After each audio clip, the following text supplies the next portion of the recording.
Welcome to Paranomious, where the shadows whisper and true stories blur the line between reality and nightmare. Every encounter shared here is real and far more disturbing than fiction. Dare to listen?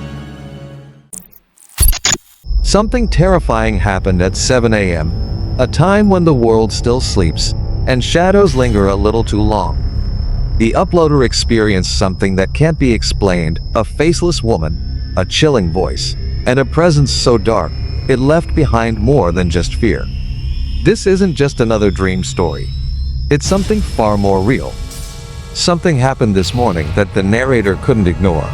An experience so intense, so chilling, that they had to document it before the fear dulled and the memory faded into just another odd morning.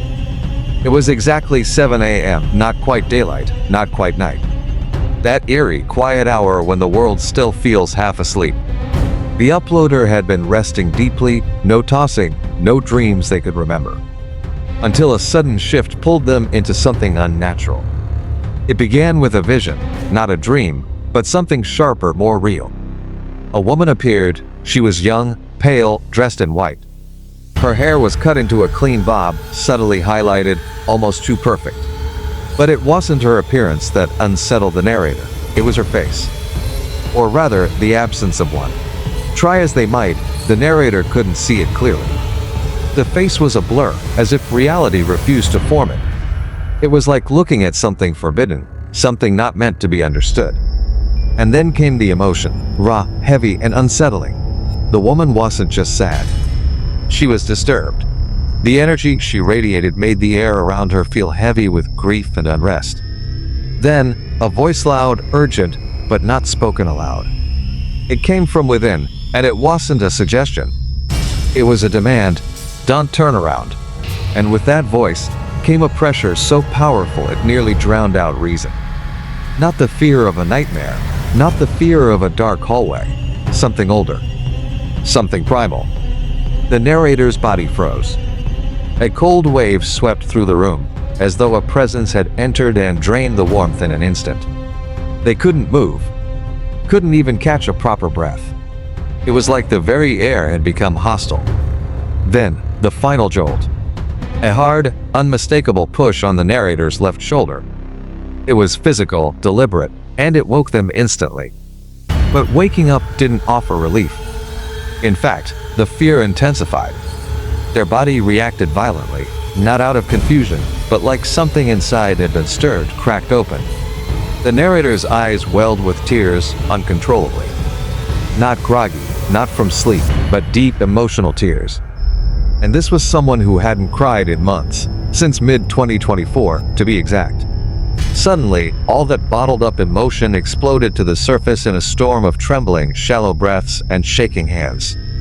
What shook the narrator more than anything was how familiar the feeling was, even after years of silence. This wasn't their first paranormal experience. Far from it. But it had been long enough to forget the weight, the coldness, the undeniable reality of it.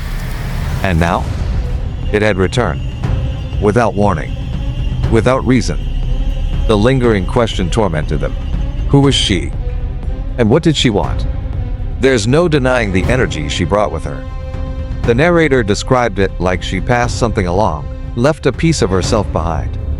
A piece of pain, maybe grief, or something more sinister. It didn't feel symbolic. It felt real.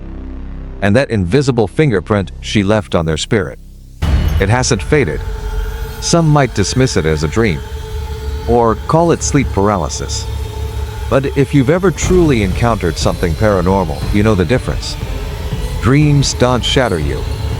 They don't leave you broken and trembling hours later. And they certainly don't push you hard enough to wake you from a dead sleep. No, this was something else.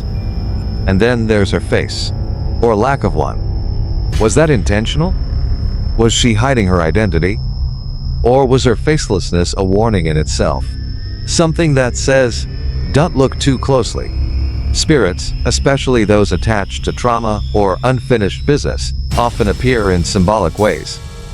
Her blurred features might have been a sign. Maybe she doesn't want to be remembered. Maybe she can't be. The fear that morning wasn't random.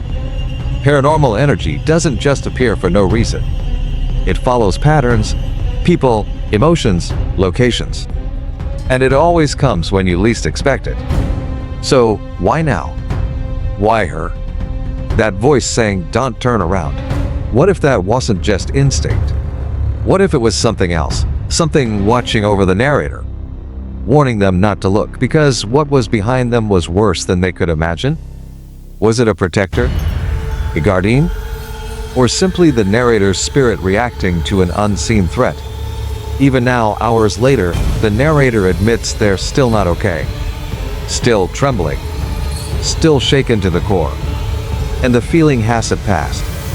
This might just be the start of something larger. A return of something that never fully left. The paranormal doesn't always announce itself with flickering lights or slamming doors. Sometimes, it whispers. Sometimes, it touches your shoulder in the dark. And sometimes, it sends a woman with no face.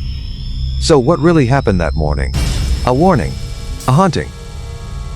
Or something darker clinging to the edge of reality? One thing's clear. The fear hasn't faded. And if this was only the beginning, what comes next might be even more terrifying. Let us know what you think in the comments.